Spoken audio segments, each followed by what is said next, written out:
कि हम हो बोला भी तू हो बोला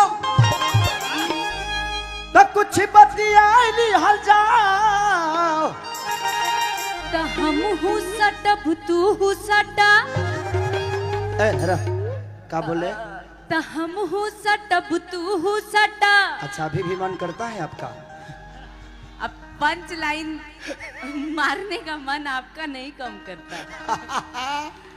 गुड़ अच्छा लग रहा हल जा। क्या कवि जी अच्छा लग रहा है। हम कलाकारों को ऐसे ही खुश रहना चाहिए। विवाद अपने जगह पे है और हमारे जीवन में विवाद नहीं तो हम कलाकार नहीं। नेता और अभिनेता बिना विवाद के बड़ा नहीं होते हैं। ये विवाद बहुत जरूरी है और आप अकेले दम पे आज इतने बड़े साम्राज्य को अपना बना लिया। पूरे भोजपुरी के जनता पे आज राज करती हैं तो आपका मेहनत और आपका ईमानदारी ही आपको बताता है कि आप कितने अच्छे हो। आज जितने लोग यहाँ बैठे हैं सबने अपनी पहचान बनाई है खुद से। यहाँ कोई किसी के स्टार का मोहताज नहीं है। जो कोई स्टार मुझे प्रमोट करेगा तो मैं यहाँ तक पहुँचूंगा।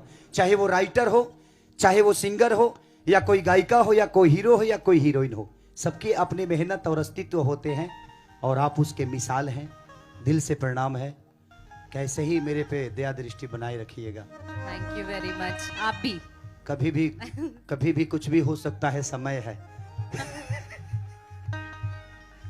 ये कौन हंसता रे मारे में फेंक देबो। कि हम हूँ बोला भी तू हूँ बोला तो कुछ बतियाली हल जा कि चला चादरा में हो